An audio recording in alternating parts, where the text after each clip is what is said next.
on Fishbowl Radio Network. Jump in. Hey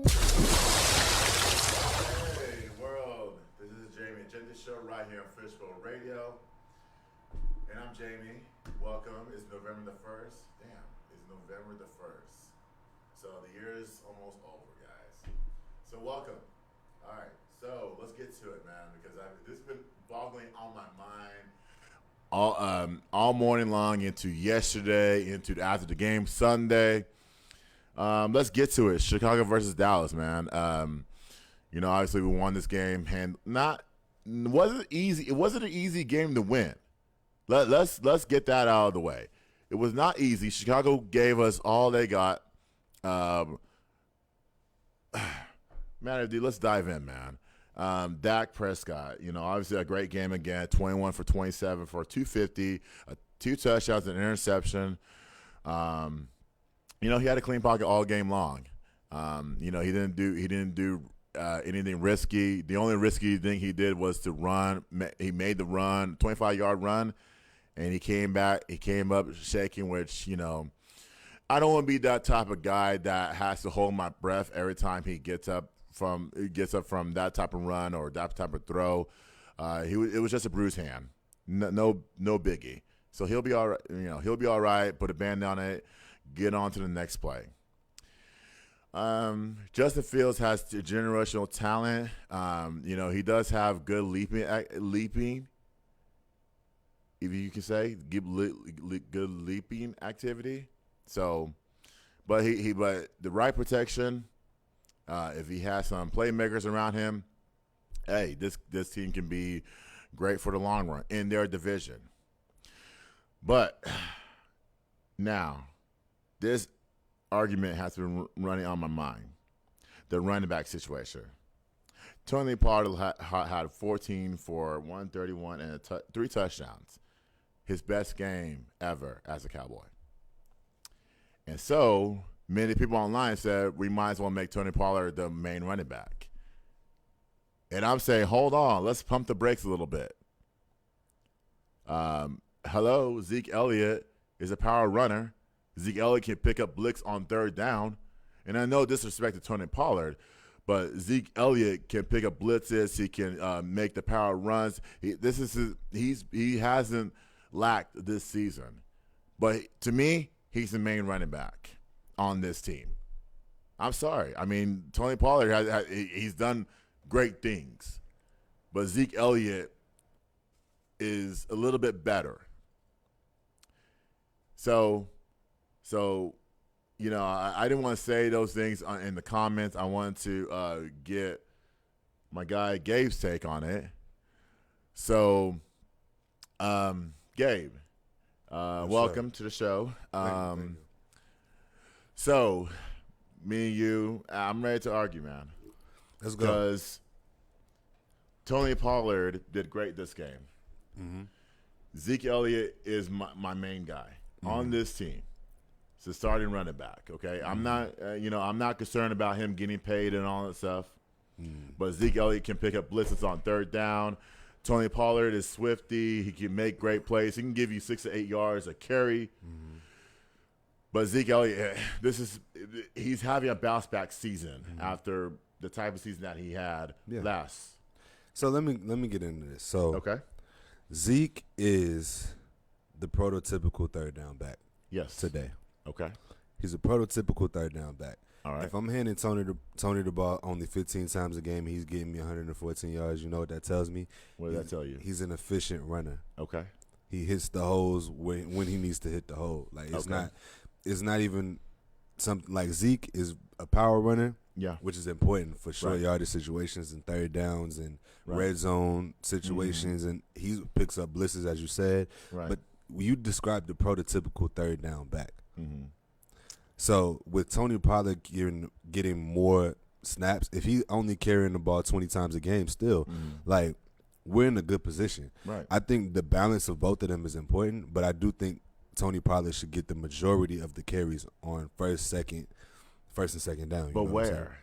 But where in those games? Because go ahead. Because teams are putting 6 to 8 in the box. Chicago didn't put anything in the box. Chicago was just playing. They were just playing scheme. Yeah. So, but where? Moving forward. Yeah. Where? I think for me, I think both of them play an important role. I don't want to diminish either one of them because I think that both of them play a crucially important role, and I don't think we have a running back controversy here. I think it's really just a matter of because this entire season we've had that thunder and lightning combination, and I think that's where we need to stick with. But based upon the scheme of the team that we're playing against, Tony should get more carries, and vice versa. And so you know what I'm saying? Like, I know what you're saying. I think it's more so scheme based than anything else. Okay. Because like you said, Chicago, they weren't playing us heavy. They weren't playing heavy run defense at all. I mean, they weren't playing very good defense in general. But no, they were not. No, they were not. I just say that, yeah, they both have a very important role, and I think that Tony Pollard showed that he's capable of more. I don't know if he's our every down back because, again, Zeke does things that the average fan won't see.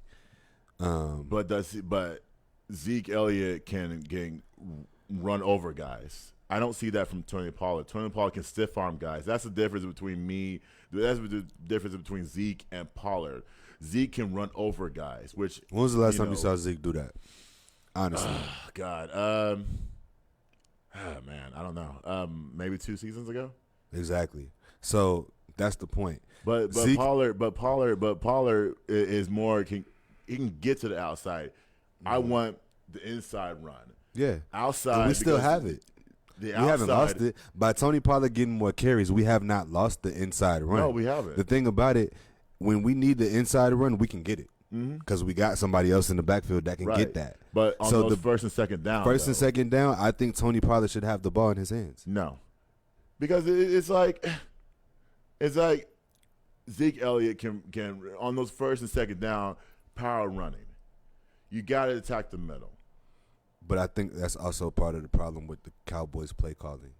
Yeah, that's true. A lot of the issues that we've had. We were running the ball up the middle, 2 plays in a row, and then on third and long, 3rd and 7+. Now we got to find a way to throw the ball and get 7 yards. But like we don't have receivers. But regardless, like whether we have receivers or not, my point is the play calling and the scheme of the power run, that's cool, but it doesn't work every game. Again, going back to my point, this is a scheme-based offense. We play against. We scheme for the team that we're playing against. Period. That's how it needs to be. So if from the outside looking in, right, Pollard looks like the guy that I can hand the ball to on first down, and he's gonna get me 7 yards. He's gonna find a way to get me 6 or 7 yards. But can he attack the middle? That's the thing, because most teams will put like 7. Right, they'll have like a basic defense, the front 7, right? Yeah. So we need that middle. They're not even bringing a safety in the box. My point is safety's playing back. My point is, bro, is that we need Tony Pollard to be Tony Pollard, which means we have to call plays for Tony Pollard. But Tony Pollard if he's not an interior runner, as Zeke Elliott can do. Hold on. So if Tony Pollard is a outside runner, he's a skilled back. He's an elusive back. Call plays for that on first and second down. You know what I'm saying? Like, I know what you're saying. Yeah. At the end of the day, when we need that power run, we have Zeke still. It's not like we don't have Zeke on the roster. I'm saying so, like, do you want to reduce Zeke to only 3rd down running? I'm not saying that. What I said in the beginning. You're saying, you want Pollard first and second down. I'm saying I want Zeke first and second down because we need to attack the middle of the defense. The defense, depending on where they, like you said, depending on what they give us, we got to attack the middle. Now, if they close it off, we can go outside. Now, I will agree with you. Say, okay, Pollard can do that. Zeke Elliott has not done that. But I'm gonna tell you, defenses don't play from the inside out anymore. They don't. So at the end of the day, you can catch a team off guard by doing exactly what they expect you to do. That's what Philadelphia did to us. Right. So to me, we have a lot of room to play with our personnel right now. Right. So that's all that I'm saying. I'm not saying that Tony Pollard is our every down back. That's not what I'm trying to say. Okay. I'm saying based upon the scheme, he fits better than Zeke in certain Okay. situations. Against Chicago, he fit better than Zeke. Granted, Zeke wasn't playing. Right. But still, he fit better against that team. Okay. There's going to be teams that we play against that Zeke fits better. I Right. think that's how it still needs to be running back by committee. That's all that I'm saying. Running back I just, by committee. Yeah. By committee. So how would you split the carries between Zeke and Pollard? Because It depends on the Zeke can get like what 10 to 15 carries. Pollard can same thing. So in this case, you're right. You're right. Damn, it's like I want to cheer for Zeke, right? I want him to be the every down back, and I'm Pollard too. You know, I don't want any running back to complain and say we're not getting enough carries, we're not getting enough yards, right? Yeah, this is that's the fight between those two guys, and at some point we gotta have an everyday down back at some point. And I'm gonna tell you the beauty of it though is that we have two running backs that their ego is not involved, and you can tell because they've been doing this all season. Exactly. So that is the beauty of it, and we can really play with this the same way like the Chargers used to back in the day with LT and Darren Sproles. Like that's the kind of thing that I see. Right. Like Zeke is our LT, and then Darren Sproles is our. Pollard is our Darren Sproles. Pollard's a little bit taller. Yeah. He's a little bit taller. And I'm using that as an example because that was the first example to come to my head. But of course. Yeah, like I think we do have that tandem running back combination. Right. That can work really, really well for us and catch defenses off guard if you scheme for it properly. So that's my biggest point. I mean my biggest point would be I want to give the bulk of the carries to Zeke Elliott. I think this is his best season ever. And I'm saying, well, because let me dial it back a little bit. Yeah, this is his best season. This season because he's a lot more healthier. He's stronger. I always want to see the power, the back that runs over defenders, that runs over the linebacker, that can run over the defensive back. That's what Zeke Elliott can give you.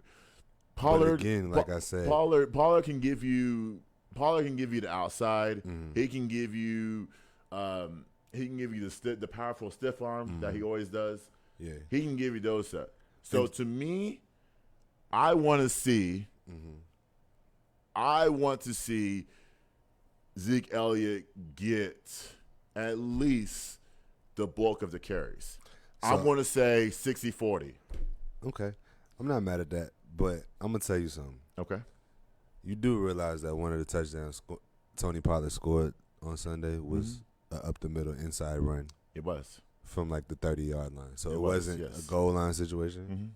It was so the point is when it's blocked for a correct, it is one, but it was a touchdown nonetheless. So at the end of the day, he has the ability to do it. That's all that I'm saying. Does Zeke Elliott have the ability to do that? He does. Pollard can? He does, but I don't think Zeke has that same breakaway speed that he used to. Okay.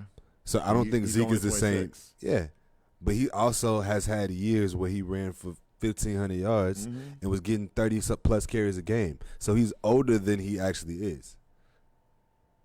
He had several years where he was getting 30-plus carries a game. Right. So in running back years, because he's exhausted. Can he get it now? He's not exhausted, bro. He's burnt out. He hasn't had enough carries to say that he's an every down back this season. It's worked out well because they've had both of them. Right. If Zeke had to carry the ball 30 times a game, he could not do it. Really? He could not do it. Really? It wouldn't be the same effect. He would be burnt out by week 7, week 8. So can you name a team that can get to at least 30 carries? I can say the Giants. I can say the Browns. Okay. But the Browns are almost the same situation as us. They got two power runners in Chubb and Hunt. Two of them. Who gets the bulk of those carries? Chubb does. Exactly. Chubb averages about 20 carries a game. But Chubb, but the difference, the body type is Chubb is more physical than Zeke Elliott. And Chubb is younger than Zeke. I thought they were the same age. No, Chubb is younger than Zeke. Wow, I thought they were the same age. Okay. Yeah. But no, Chubb is more physical than Zeke Elliott. Mm-hmm. And Hunt is more of a Hunt is a power back, but he's more of a where Zeke was back 2 seasons ago. Mm-hmm. So I see your point. Mm-hmm. I see it. But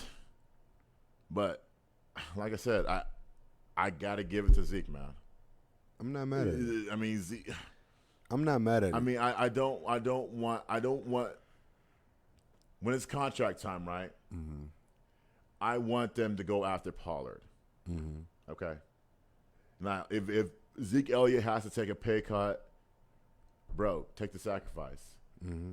Because you're one player away to getting to the next goal. Mm-hmm. And I want them to go after Pollard.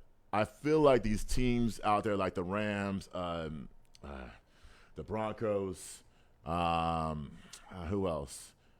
Jacksonville will pay him the bigger money, and I'm talking about Pollard. Yeah, but we got to dive in first. We got to hit that hole first. Yeah, and it shouldn't have to take public pressure to sign Pollard. and to be totally honest with you, I don't think it will. I don't think it will It at has. all. It has in the past. But look how Dak. The first time, look, your quarterback. It's a different investment, though. I'm gonna Okay. not to cut you off. It's a very different investment for a quarterback and a running back. Right. Jerry doesn't have a problem paying the players. The problem comes when he feels like he's not getting the value for the player that he's paying for. That's what he was nervous about with Dak, because Dak had a lot of inconsistency at the time. Right. And from a business standpoint, it wasn't the greatest investment to pay him what the market bared. Honestly, like, but we can't let quality players walk away. And Tony Pollard is walk away. Tony Pollard is a quality player. We can't let him walk away to these teams. And they understand the value of Tony Pollard, and they also understand the age of Zeke.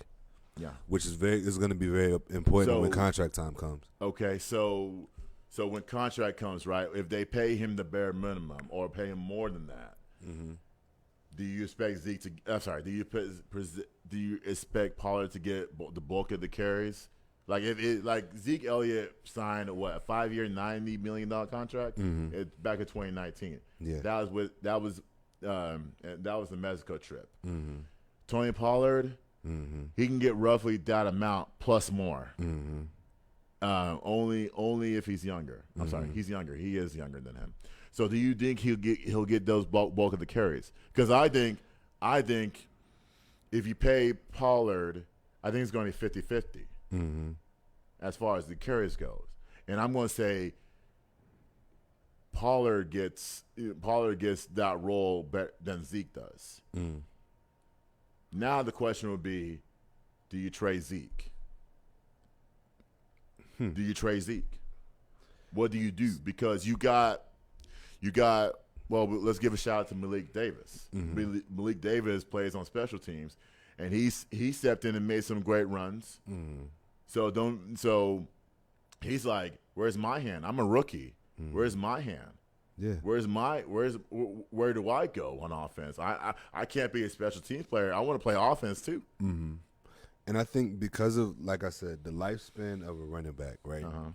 It's not a very long time. It's not. Ask Adrian Peterson. Adrian Peterson's still fighting for a contract. That's what I'm saying. So the lifespan of a running back, especially as they get older, and Zeke is pushing 30. He's 27 right now. Okay. So, and it's not even necessarily about the age itself. It's about the NFL miles, right? Right. So when you play in the professional sport as a running back, it's very, very, very difficult to stay healthy. Okay. Especially when you're carrying the ball 30 times a game. They understand where Zeke is in his career. He's dealt with a lot of injuries. This is the first year he's been fully healthy in the last 3 years. Okay. So I say all that to say that they know the value of Tony Pollard because can't let him walk. They know that they can't let him walk. You got they know that because he's the running back of the Cowboys' future, We're not drafting a running back. We're not drafting a running back. We got 2 running backs on our. We got 3. That's what I'm saying. I'm including what's his name? Malik Davis. Malik Davis. Yeah. I'm including him in the mix too. When I say the 2 running backs outside of Zeke that of course really can take us to that next level. Okay. Long term. Okay. But will they let Zeke walk? No. Because of loyalty. Jerry has this loyalty thing with players that he drafted. He's still under contract. And Yeah. what would you trade? Because most teams out there have a salary contract. I don't think we do. No. I don't think we have a salary cap. Sorry, salary cap. We don't have one. We can keep Zeke. Mm-hmm. I mean, my fear is trading, right? Mm-hmm. You can't trade a quality player like that. And I'm talking about Zeke. Yeah. Zeke is a quality player. Yeah. I agree with you on the running back mileage, but it's body type, right? Mm-hmm.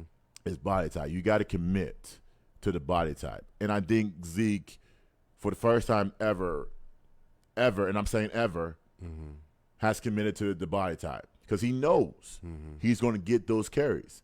It's only part, and like watching that Sunday, Zeke's thinking in his mind, man, I got to get healthy. I got to eat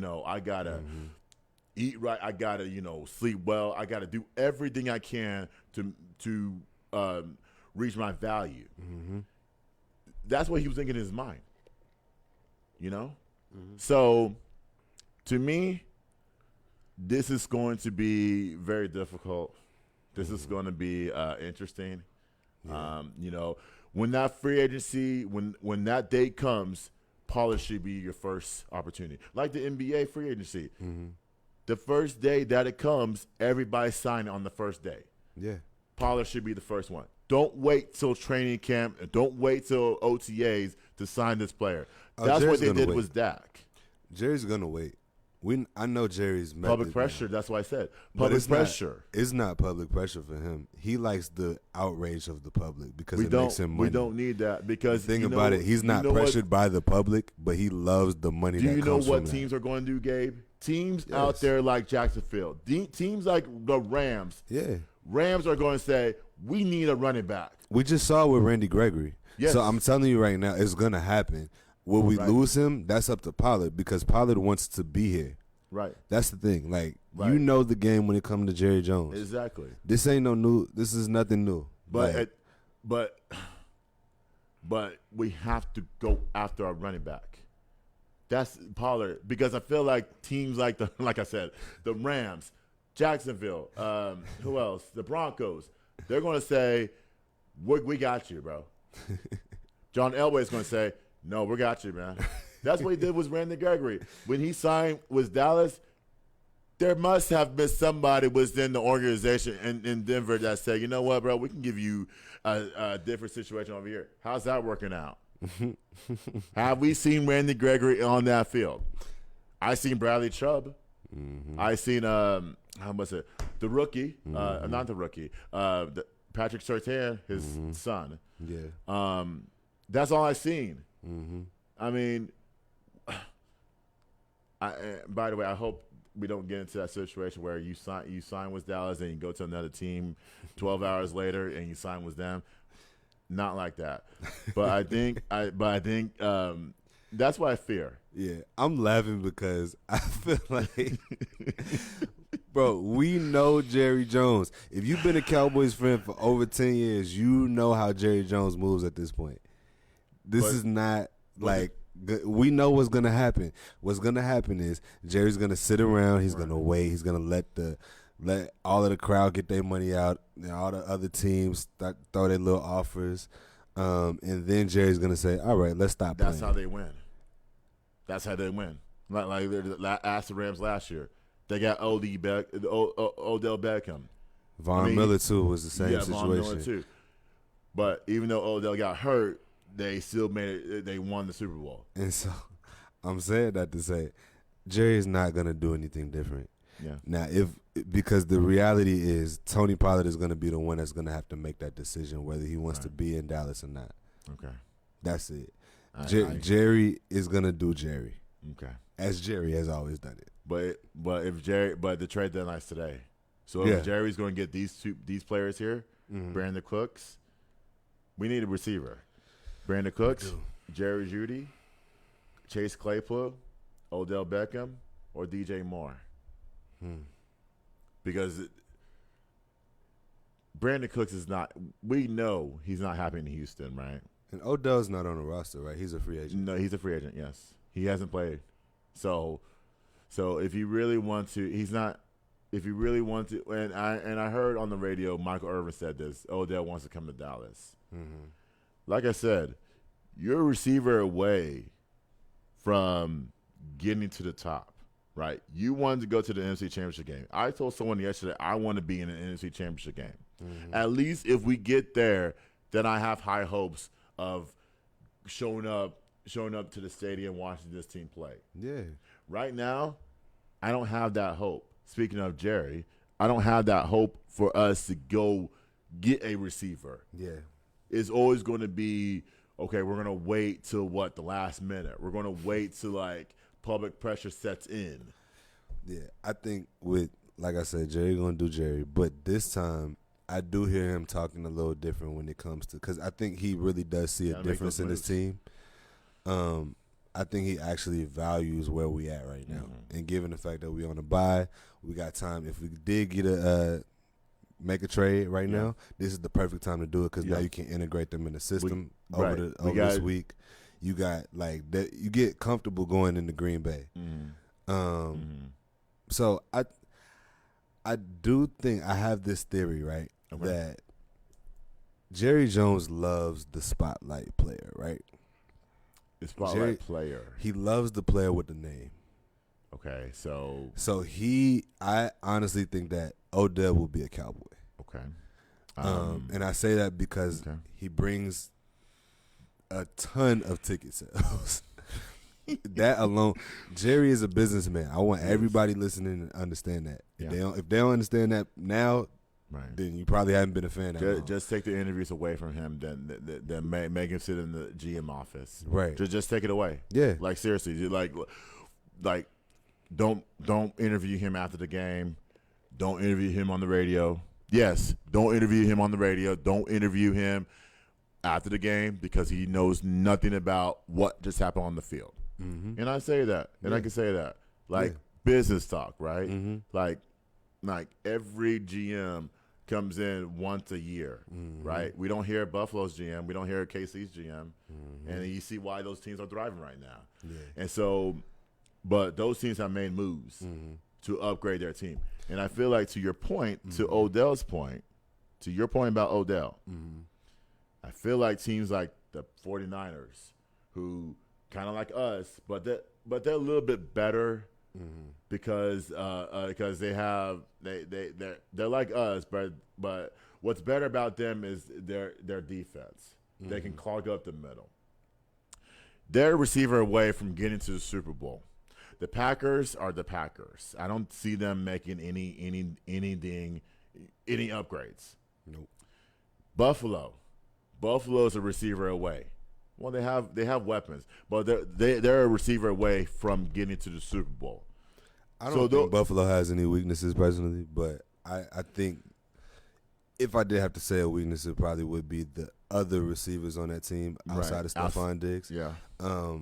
But honestly, they're going to the Super Bowl. I don't see anybody. I don't see anybody in the AFC at this point today that's competing with Buffalo. For maybe real. KC. Maybe. That's the only team. KC outside of anybody else. But I feel like injuries, right? When injuries go down, when a receiver goes down, Odell's getting a call the next day. And they're going to bring him in, they're going to sign him, and then he's going to play that next week. That's our chance that we could have had.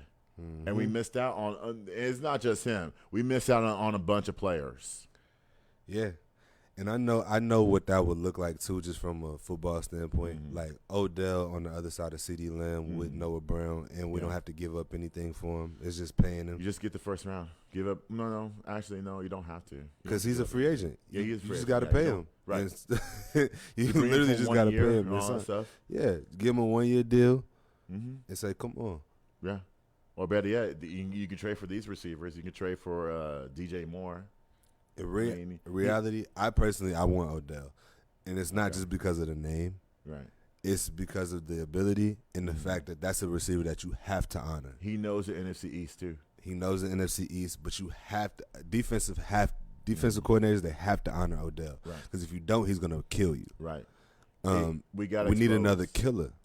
And CD drops too many balls to be a true killer. He does, and I'm like, and it's starting to concern me because, you talk about being number one. You got to be a number one. You got to stop dropping these passes, man. And the scheme was lining up in the back, for which, to me, I don't like. I don't want my receiver. You're not okay. First of all, you're not a Christian McCaffrey. You're not a Deebo Samuel that can line up in the back. You're not interchangeable. You are a receiver first. I don't like that scheme, Gabe. I don't like because it is a recipe for disaster. This team is not built on running ridiculous plays. That is a ridiculous play. Save that for Zeke Elliott and Tony Pollard. Now, granted, if you had a receiver that could do interchangeable stuff, it's Tyreek. Yes, Tyreek, yes. Yeah, but he's not interchangeable. Stop making him different than he is. You're trying to make him a number one receiver. Let him go down the field. Let him run, not even a crossing route or a slant route. Let him run a go route. Come on, man. We can't make him interchangeable. He's not any of those guys. CD is not built to be a number one receiver. He's not. He just being honest. We gave away our number one receiver to Cleveland. He's in Cleveland right now. He had he had a good game last night. Just one. But overall, he's played decent. It hasn't been the greatest. It hasn't been the worst. But he's been decent. And it's a receiver that you have to honor when you're playing against Cleveland, who's playing with a backup quarterback right now, and Jacoby Brissett. So at the end of the day, it's going to be what it is. But I say that to say CD is not built to be a number one. He's not. So you need somebody else on that team that you have to honor. Okay. So Odell, he comes with a track record. Yeah, he does. DJ Moore comes with a track record. Right. Some of these other guys that you named, they come with track records. Right. They're younger receivers. Like DJ Moore's young. Chase Claypool's young. He's very young. Yeah, he's very young. I just found out he's very young. Jerry Jeudy, very young.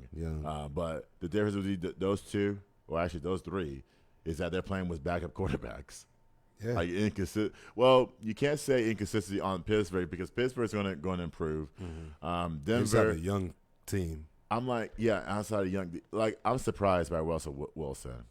I'm very disappointed. Very disappointed. DJ Moore, outside of that ridiculous penalty, which should have never been called. That should have been called because just based upon the rules, you're not supposed to take your helmet off. Yeah. I think it's a stupid rule. It was an emotional game, though. You got to understand, it was that game.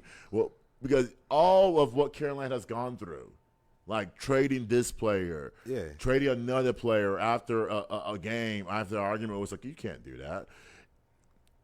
Yes, you can. Now, if you want to debate on that, arguing with the coach, you can't do that. No, I'm talking about. Do you want to debate that they're trading him about them trading him or not? Are you on board with that? I'm trying to understand what you were saying. Man,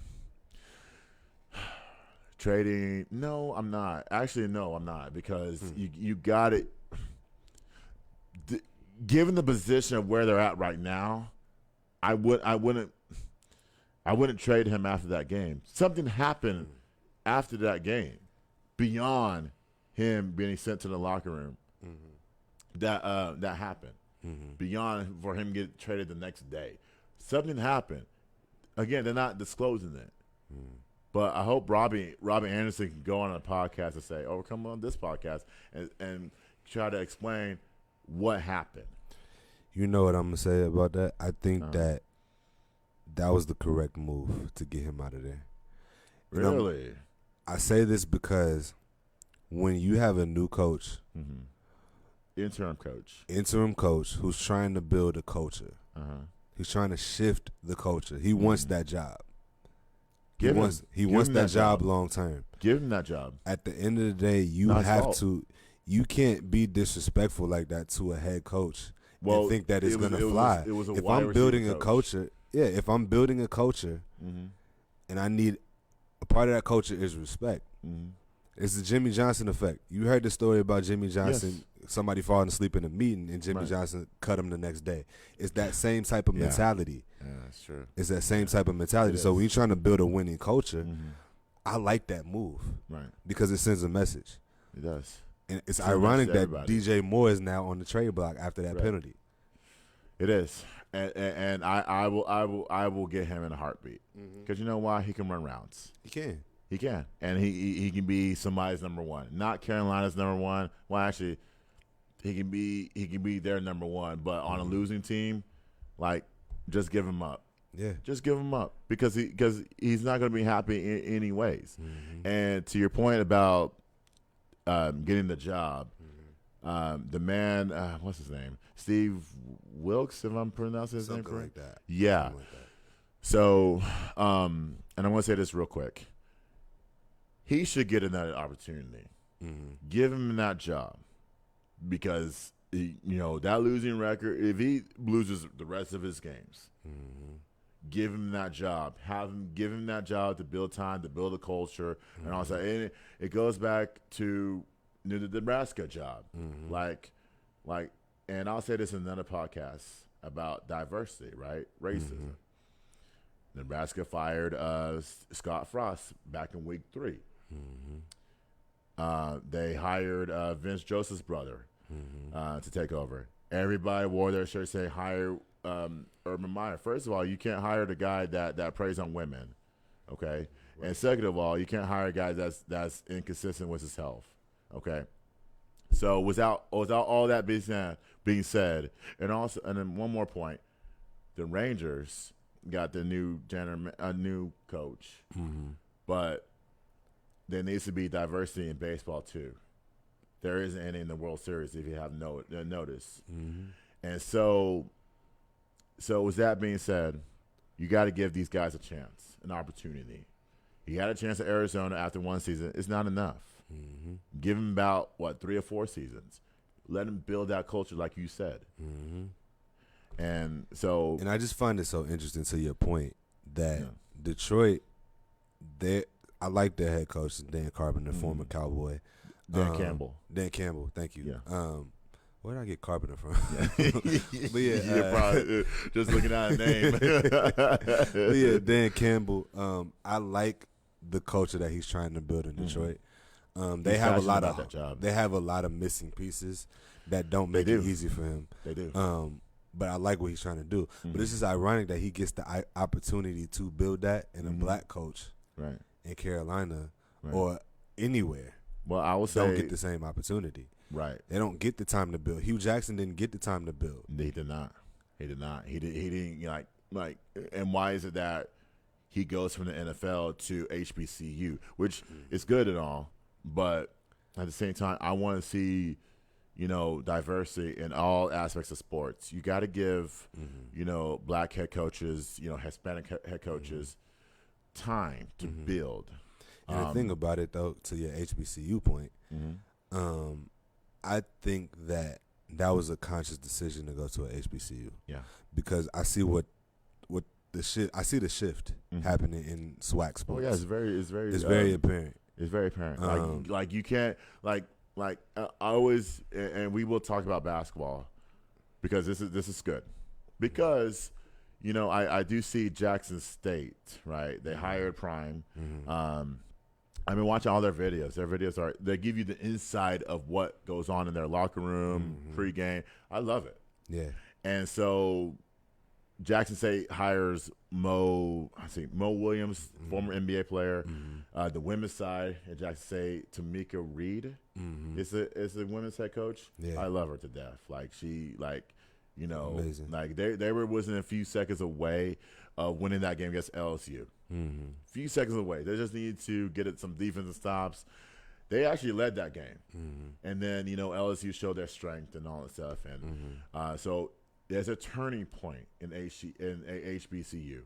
Like college game, they went to HBCU. They went to Jackson State. They were playing against Southern. They went there. I want to see more of that. There's a shift to the point where in basketball, you're not going to get the blowouts. These guys are ready to play. like in football, give it about another year or so. Jackson State may be in the same state in Alabama. They may play against Texas. Give it about another year, and you're going to see the rise. And it's a long-term commitment as to rebuild, to build HBCUs. It's going to be a long-term commitment. Whoever's going to come into another HBCU and totally flip it upside down and revamp it the way that Prime has, you got to, that's a lot of work. That's a lot of money investment. That's a lot of time. That's time. And he took the time to do that. And he's taking the time to do that. He's taking the time to understand the needs of HBCUs before even taking that job. Right. It's not just about being a coach. He's more than a coach. Oh, definitely. So definitely. 100%. Truthfully, you need another person. Right. You need another person who's willing to come in to these schools and just Would you say put that effort in. Would you say a player? Yeah. A former player? It could be a former player, or it could be a like Mo Williams is a former NBA player. I don't know much about Tamika Reed. I'm hoping. I actually reached out to Jackson State to interview. Yeah. Not only football coach but basketball. Eddie George is at Tennessee State. Yeah. Hugh Jackson is at Grambling. He made some controversial moves by hiring Art Biles as offensive coordinator, and then he scratched that out immediately. Well, actually, Art Biles left the job because of because of what happened at Baylor. But it's on the rise. My former coach, which I'm going to reach out to him later on this week, Johnny Jones. He's at a HBCU, Texas Southern. Nice. He took him to the NCAA tournament. They're on the rise. So like I said, you're not going to see these 30-point blowouts in basketball. You're not going to see it. You're not going to see it because these guys are ready to play. Yeah, for sure. I love it. I love the shift. I love the turn. I think that we just need some more. We need more. And just more schools that have the same. There needs to be more diversity in all sports. I agree. And I'm talking about not only basketball, football, baseball, soccer as well. I want to see that. I want to see that. I think about Steve Kerr and the Warriors and how that's Mark Jackson's team that he won all them championships with. And all the credit. And I hope when Steve Kerr does retire from coaching, I do hope he does credit Mark Jackson. And by the way, Mark Jackson should get another job because I just think that I was hoping he'll get the Sacramento job. I'm not mad at where Sacramento's trying to go. I do think that Mark Jackson should get another job. I don't know if it's going to be. I don't know. Every team in the NBA, I think they're satisfied with their coach. And it's just it's so many examples of like a black coach putting in so much work.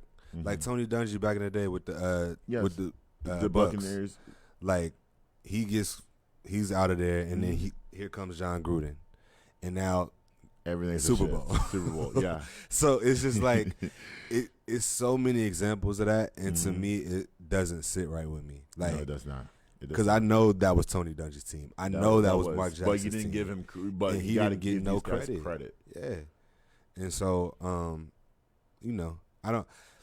I don't know where it's gonna change, where it's gonna shift. I think because the public has been crying for this for years. Yeah, the Rooney Rule is BS.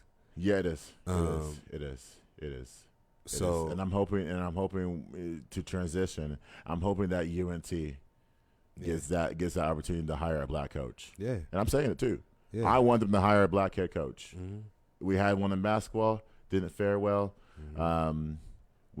We need to hire one in football. Yeah, I'm serious, but because we need some patience, right? Like I was thinking about Marcus Howard, how he took the job, how he's able to integrate from being a defensive coordinator to being a full-time head coach, and how everybody embraced him. When everybody embraced Marcus Howard, Marcus Freeman, being a Notre Dame head coach. everybody embraced him and brought chills to me because how everybody embraced him, how everyone welcomed him with open arms. Finally, he got that job. Like I want to see that in UNT, right? As much as I followed the football team, as much as we're like not that great in football right now, I want to see a black head coach or a Hispanic head coach come in and change the trajectory of this team, of the program. Now, do I think it's going to produce wins? I don't know. I don't know, but it takes patience. Yeah. Right. It takes years to improve. We gave him 7 years. Right. No bowl wins. I mean, we have a winning record every season. We can't have 7 to 9 wins every season. We're like in Denton, Gabe. I don't know. Like we're like almost the Alabama of Denton, right? Almost of our conference, almost outside of UTSA, almost. But we can be that conference. I'm sorry, we can be that team of Alabama. We can be that team of Texas. Any other good program, if you hire the right coach. Yeah, and it's got to be, again, I don't think people will really understand when you have a coach who's been there for such a long time, 7 to 10 years, like there's a certain culture that's embedded in that program or that team. Right. So now you have to bring in somebody new who has to rebuild a new culture underneath. It takes time. Like I hate the fact that the NFL does that too. Like they'll hire a black coach and then 2 years he's out of there. He didn't even have time to build what he was trying to build. Right. That's Hugh Jackson's story. Todd Bowles had that story in New York.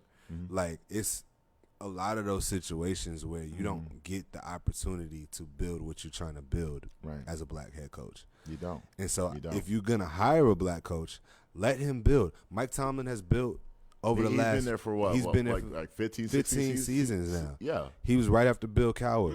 So at the end of the day, he was given the time to build a winning culture. You got to have trust too. You got to have the fans have got to be patient. Yeah. Like you can't when I see college programs, right? I always hear of Nebraska, right? Nebraska wants, I can't.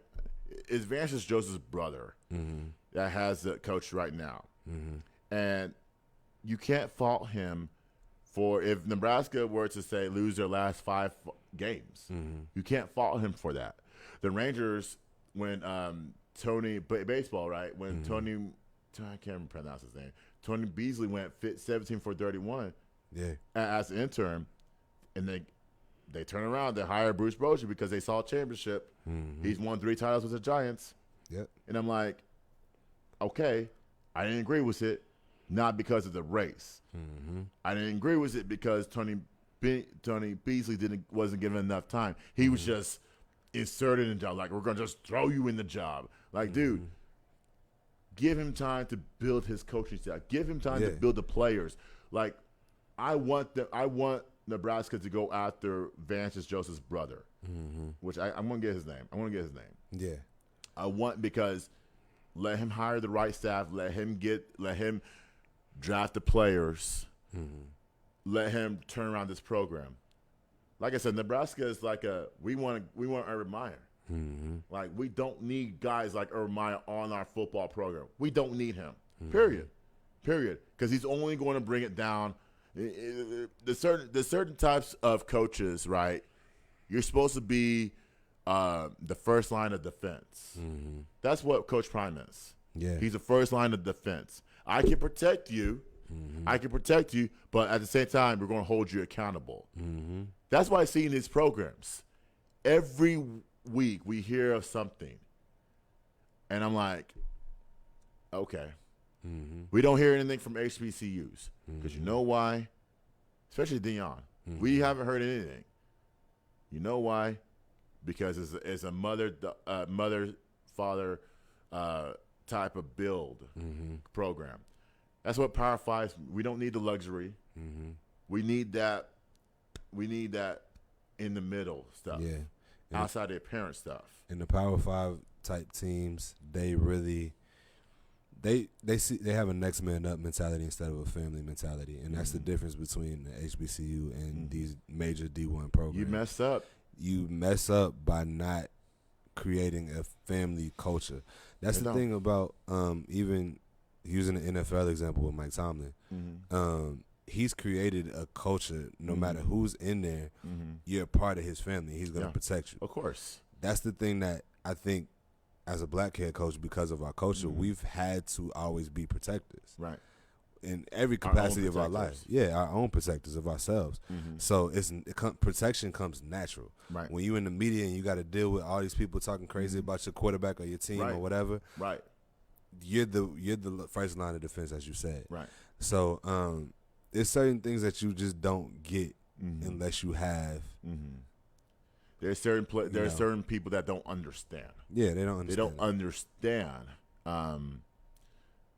They don't understand where actually we come from. They don't understand. They're still learning. They're trying to, read everything. They're trying to do a resume field. Yeah. So that's why I always look at these programs and say, hey, excuse me, give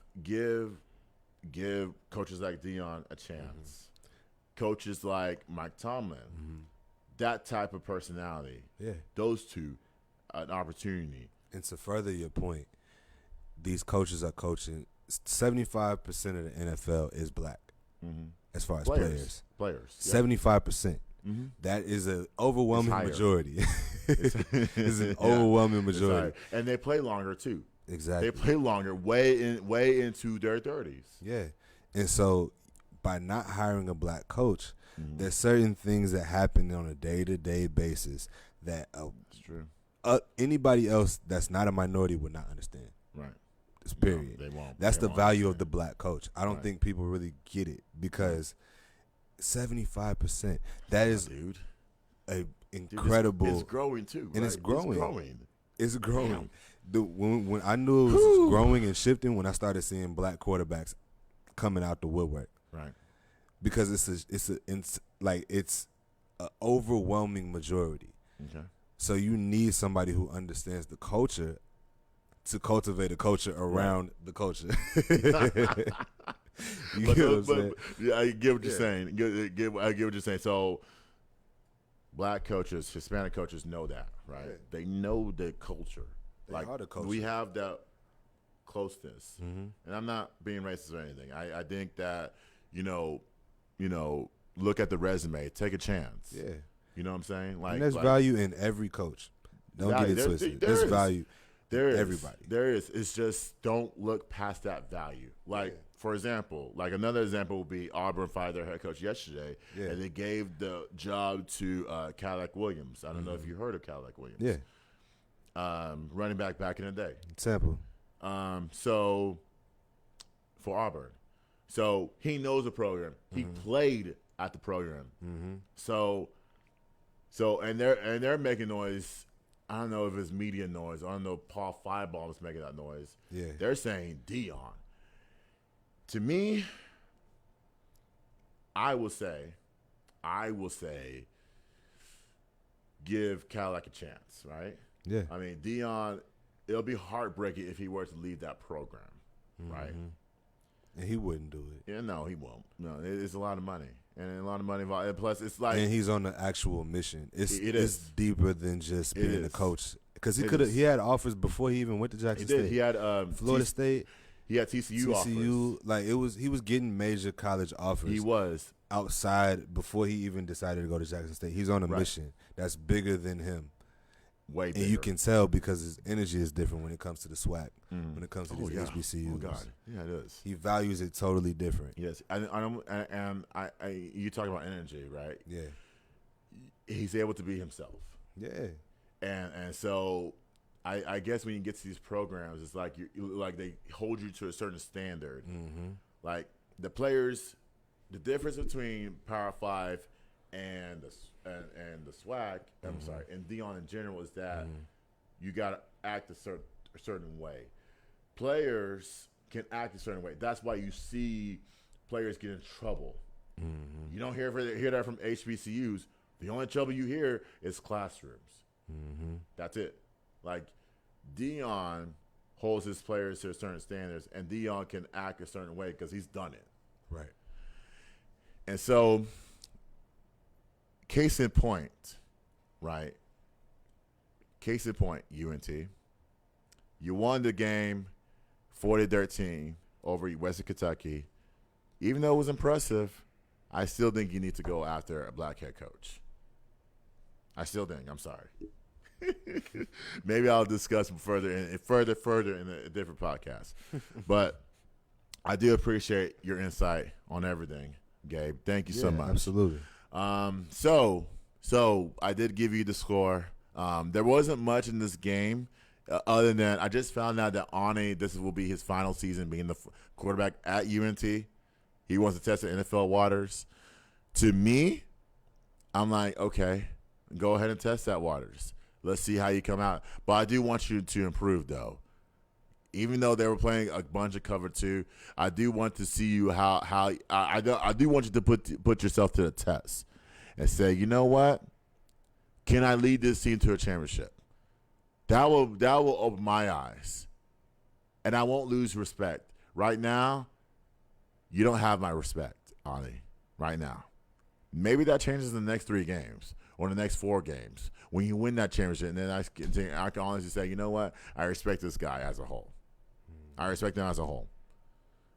But to make the last point, I actually make 2 last points. Number 1, I was listening to a Green Room podcast.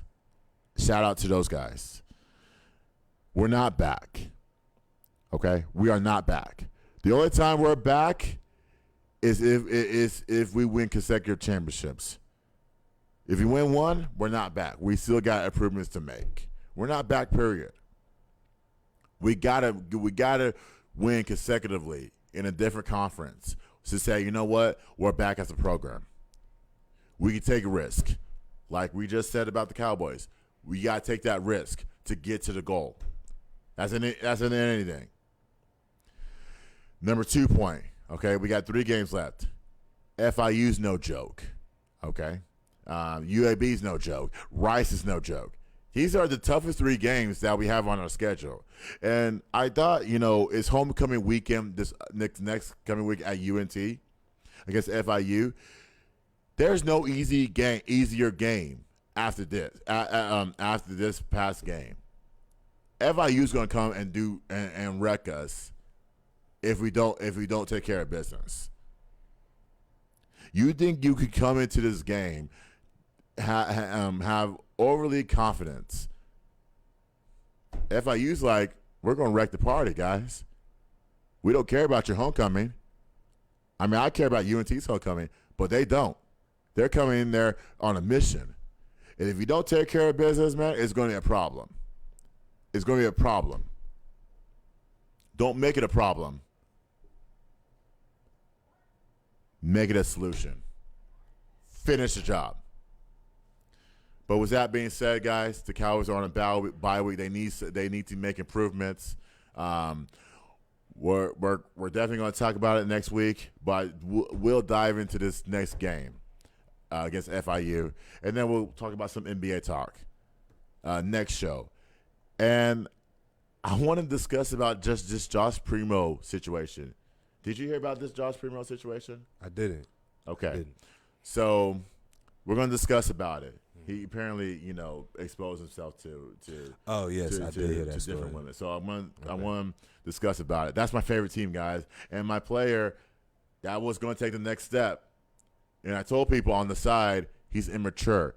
I'm going to discuss that and more NBA stuff. We're going to talk about the Lakers and their struggles. Oh God. So shout out to Darvin Ham on his first win.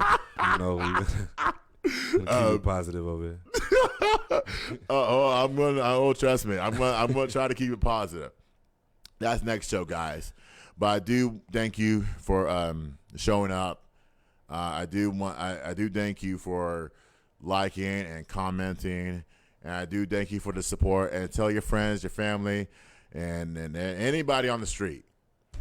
All right, so we're done. Have a good night. See you next week. It's Fishbowl Radio. Hey, This is Linda.